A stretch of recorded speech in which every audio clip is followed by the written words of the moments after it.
Hey everyone, and welcome back. So today we're going to be reviewing the PowerA wired stereo headset for the Switch and Switch 2. Now, although this set is completely compatible with the Nintendo Switch 1, I am going to be focusing more on the Nintendo Switch 2 for some specific reasons that we'll get into shortly. However, just before we get into that, I also want to clarify that although I'm wearing the Kirby version of the headset, and that's the actual one that I tested, there are different visual variations on this headset. Now, the one you'll be seeing throughout this review is the Kirby Mouthful Edition. However, there's also a Pokemon branded Kanto and Friends Edition, a Fortnite Lambro Edition, and finally a Mario Kart Rivals version. Now, normally all these headsets retail for around $29.99, except the Kirby edition for some reason has gone up to $39.99, but when I bought it about a month and a half ago, I actually got it for that $30 price point. And although visually each one of the headsets is very different, the internals are identical from one headset to the other, so this review will be applicable to any which one of them. Now, getting back to that second question, you might be wondering, with the Nintendo Switch 2 being Bluetooth audio compatible, why the heck are you talking about wired headsets? Well, there's actually a few really good reasons for that. But primarily, it's because although the Nintendo Switch 2 is Bluetooth audio compatible, it is not compatible with Bluetooth microphones, meaning that if you want to use the game chat feature, you have to use a wired headset. If not, you're stuck using the audio coming from the console itself. The other good bit of news is that now the Nintendo Switch 2 Pro controller has an audio pass-through. And if you actually want to use your headset in a wireless fashion, by plugging in a wired headset into the Bluetooth controller, you actually do get access to the microphone. Therefore, more than ever, I think that wired headsets are going to be a great pickup to pair with a Nintendo Switch 2. To wrap up, is that you'll never have to worry about charging a wireless headset, so especially if you're traveling with your Switch, I do find a wireless headset to be slightly more reliable. And finally, for the same price point, like if you're paying $30 for a Bluetooth headset and $30 for a wired headset, you're generally always going to get slightly better quality sound-wise and build quality-wise, probably out of the wired version, with the budget rather going into those features rather than the Bluetooth compatibility. And I am planning on testing out many different headsets starting at that budget price point. So if you are interested, make sure to subscribe to the channel because many more will be coming in the next little while. Now with all that stuff out of the way, let's jump into today's review. Oh, and by the way, just before I forget, hit that like button to help support the channel.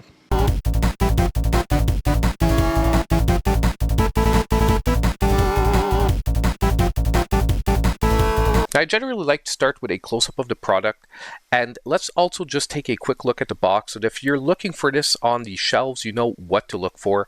As you can see, big shot of the headset here at the front, really focusing on the IP of the version you're looking for. Side, once again, we've got a few product shots, and at the back, we've got a few more beauty shots here, and also maybe focusing more on the features of the headset. But we'll get into those as we're looking through the headset, so let's get this box out of the way. So now let's take a look at what we're all here for, the headset itself.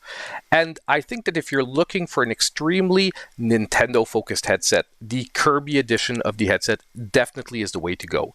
It's extremely eye-catching, and let's just say you won't go unnoticed. Now if we start with one side, one headphone here, we have Kirby with his mouth open.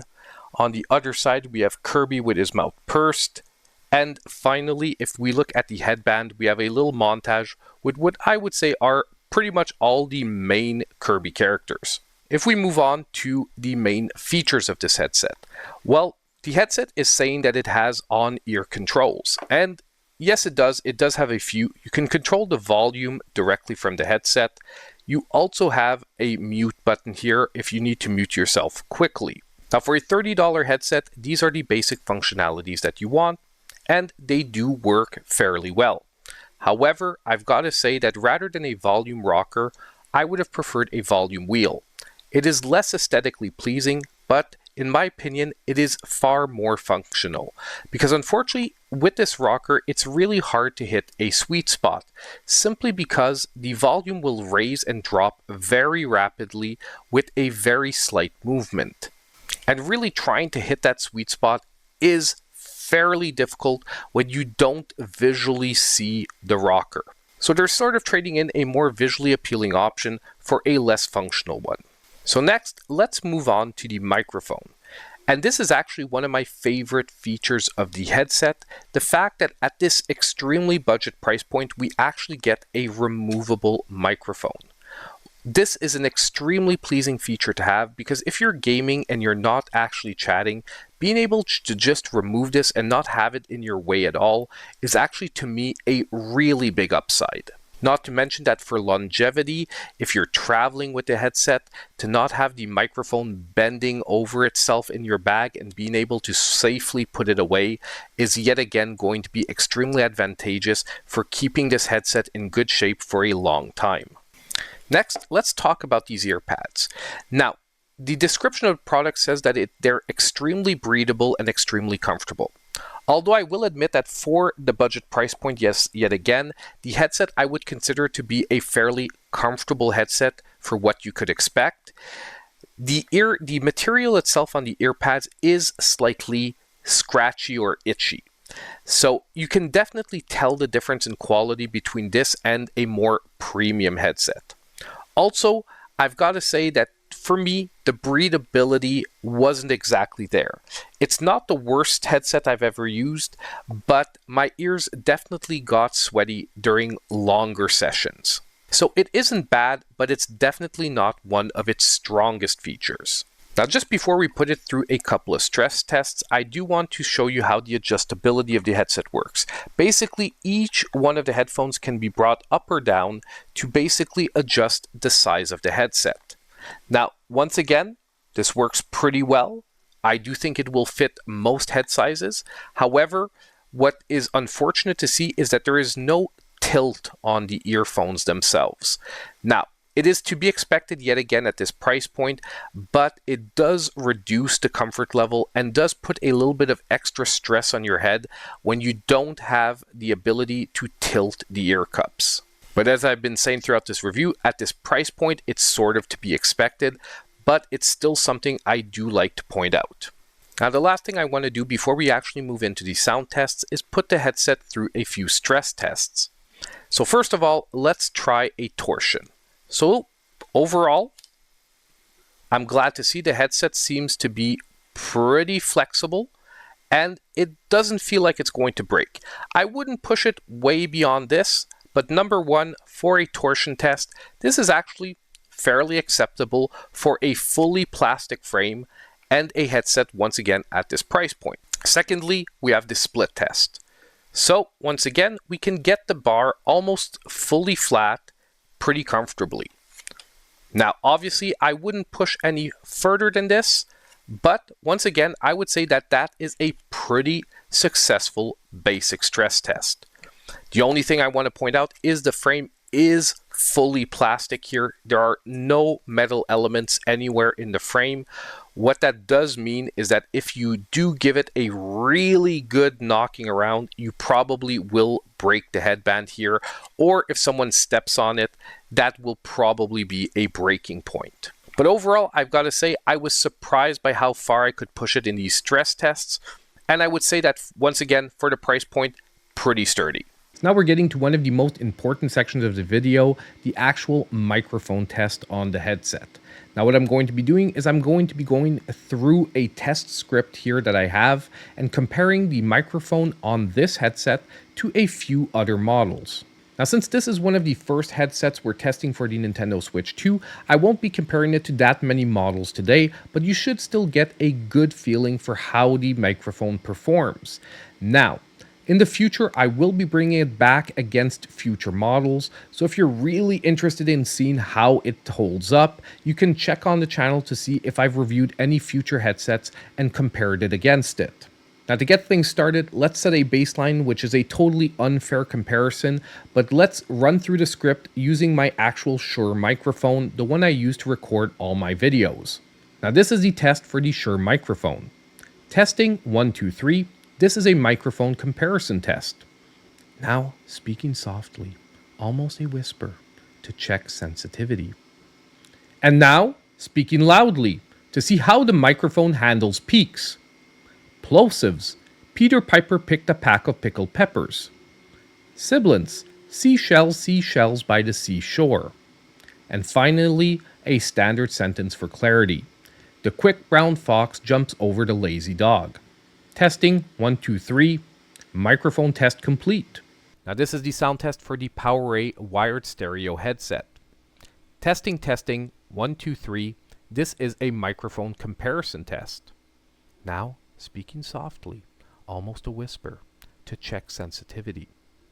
And now speaking loudly to see how the microphone handles peak. Plosives. Peter Piper picked a pack of pickled peppers. Sibilants. Seashells by the seashore. Finally, a standard sentence for clarity. The quick brown fox jumps over the lazy dog. Testing 1, 2, 3. Microphone test complete. Next, another sort of unfair test, but one that will nonetheless give you an overall feeling for how the headset performs. My Razer V2, which is a $200 Bluetooth headset. Testing 1, 2, 3. This is a microphone comparison test. Now speaking softly, almost a whisper, to check sensitivity. And now speaking loudly to see how the microphone handles peaks. Plosives. Peter Piper picked a pack of pickled peppers. Sibilants. Seashells by the seashore. Finally, a sentence for clarity. The quick brown fox jumps over the lazy dog. Testing 1, 2, 3. Microphone test complete. Now this is the sound test for the PowerA wired stereo headset. Testing 1, 2, 3. This is a microphone comparison test. Now speaking softly, almost a whisper, to check sensitivity. And now speaking loudly to see how the microphone handles peak. Plosives. Peter Piper picked a pack of pickled peppers. Sibilants. Seashells by the seashore. Finally, a standard sentence for clarity. The quick brown fox jumps over the lazy dog. Testing 1, 2, 3. Microphone test complete. And now lastly, the PDP Level 40 Switch headset, which is actually a headset I tested in the past, but it's been replaced by a newer model, which I will be testing pretty soon. Testing 1, 2, 3. This is a microphone comparison test. Now speaking softly, almost a whisper, to check sensitivity. And now speaking loudly to see how the microphone handles peaks. Plosives. Peter Piper picked a pack of pickled peppers. Sibilants. She sells seashells by the seashore. And finally, a sentence for clarity. The quick brown fox jumps over the lazy dog. Testing 1, 2, 3. Microphone test complete. So now for my final thoughts on the headset, what I like to do is record it using the headset to really give you an extended feel for exactly how that microphone sounds on this specific headset. Now, first of all, the one part that I really can't show you in the video is how the headset actually sounds to me. But what I've got to say is for a $30 headset, it's actually pretty impressive. I would say that it's a headset much more focused on the highs and mids than on the bass, but that's exactly what you want for gaming, which most of the sounds are going to be in those range. However, explosions or things that really go deep into the sound level maybe don't hit as hard as they should on a more expensive or more complete headset. But nonetheless, I've got to say, it gives you a good performance. And surround sound wise, although the precision isn't as high as a more expensive headset, you still do get a slight sense of surround sound. You can tell if a sound is coming more from the front or the back, or left or right easily. If we go back to the microphone test, I was once again extremely impressed by this headset, especially when you compare it to that PDP headset at $30. The plosives, the peaks were way better on this headset. The only thing is the microphone is slightly on the quiet side, like what you could see when I was really almost whispering in the headset for sensitivity. The sensitivity is not necessarily there, but that's the trade-off with a more budget headset.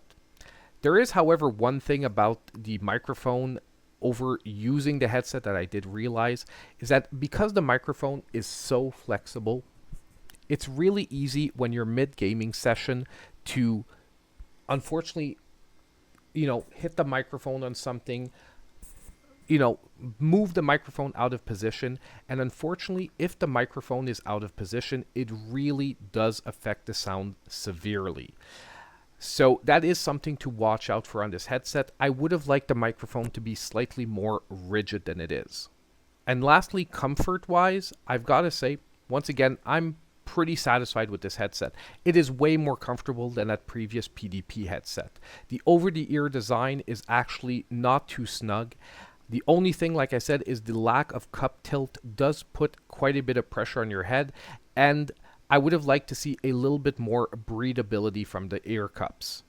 But overall, I've got to say yet again, I am very impressed with many facets of this headset, and I can easily suggest it for someone looking for an entry-level model.